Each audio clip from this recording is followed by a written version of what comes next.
Emang bayi?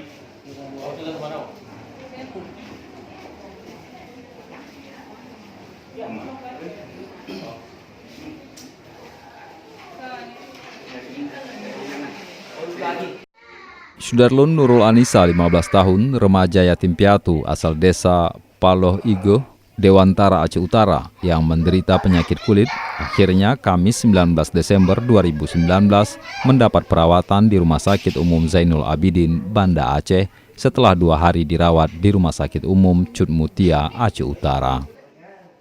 Remaja tersebut dirujuk ke Banda Aceh setelah anggota DPD RI asal Aceh, H. Sudirman alias Haji Uma, memfasilitasi dan menanggung biaya hidup untuk ibu tiri remaja tersebut, Ti Hafsah, selama menjaga anaknya dalam perawatan di rumah sakit. Akan ditemani oleh staf di Banda Aceh dan akan dikawal drone, proses-proses akan dijaga. Tampon banyaknya pulih itu insyaallah. Nanti kami buat prosesi lagi. Kondisi remaja tersebut menyedihkan. Kulit sekujur tubuh remaja itu terkelupas sehingga menimbulkan luka di sekujur tubuhnya. Kendati sudah berusia 15 tahun, tapi kondisi remaja tersebut seperti anak yang baru berusia sekitar 6 tahun. Tubuhnya tampak kurus.